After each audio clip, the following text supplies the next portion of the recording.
Justin Wolfer, creator of Movement Mapping. I wanted to share with you my wrist routine that I do before any type of weight bearing work, any type of body weight training that is involving the wrists. And it's really common if you're new to yoga or you're new to calisthenics or body weight training, that if you don't have experience with developing your wrist strength and mobility, or you don't warm up or prepare before your training, that it either becomes a limiting factor that you're not progressing in these body weight skills, or that you actually do damage to the wrist joint and end up having to stop your training. So this isn't a strength program by any chance, by any means, or a rehab program or anything like that. It's meant to just prepare your body without going into maximal intensity so that the wrists can still be strong without being fatigued for your training.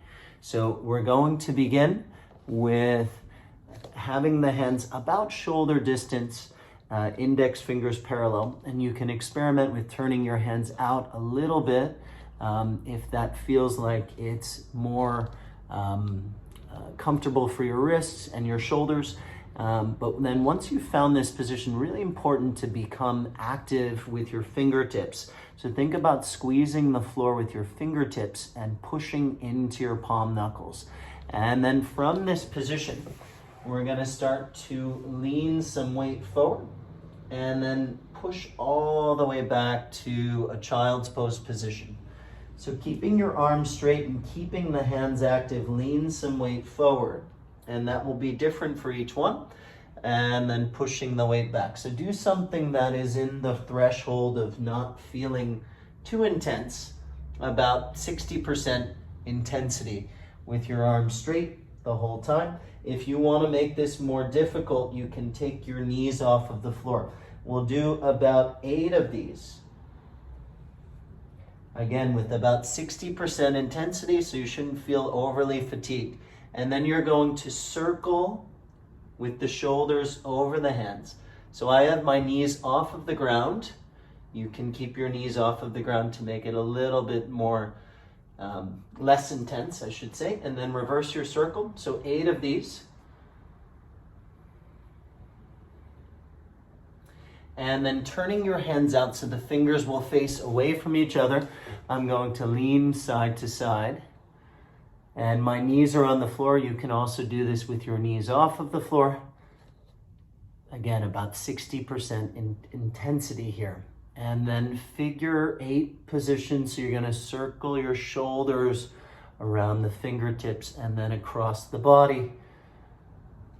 And again, about 8 of these, keeping your hands straight, keeping your fingers active, the palm knuckles pressing into the ground, reversing directions, and about 60% intensity here.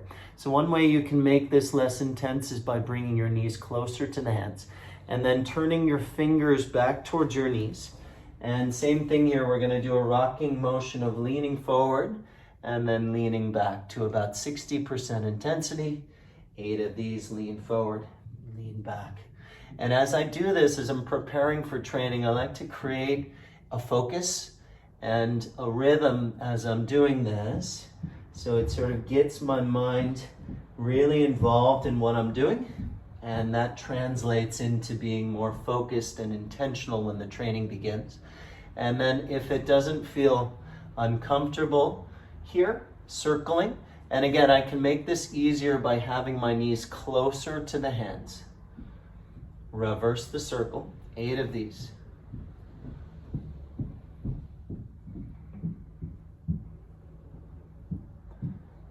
And shake out your hands if you need to here. Take a minute, just take the weight out of your hands. And then we're going to come onto the back of the hand. So again, here, this can be really weak and uncomfortable. So if that's the case, take the knees as close as you can to the hands. If that doesn't work for you, you're going to take the hands to the wall and do the same exercise. From here, again, I'm going to rock. And as I rock, make a fist with the hand that you're leaning to the opposite side. So rocking and rocking, rocking, rocking, rocking, rocking. And it's a tense and release action here. rocking, and then make fists with both and little figure eights. Again, if this isn't too intense for you. And then reverse directions.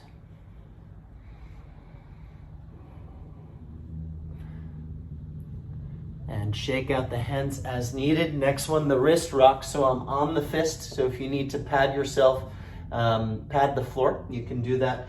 And then we're gonna roll to thumb side, roll to little finger side. So again, as you do this, you can reduce intensity by bringing the knees closer. You can increase intensity by bringing the knees further. For this warm-up, I recommend doing about 60% intensity. So not overly intense, not overly fatiguing. And after about 8 of these, relax. Last one, you're gonna bring your arms up and open and close the hands quickly 20 times.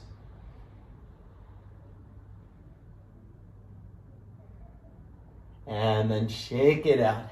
And you should be ready now to put your hands on the ground and enjoy your practice.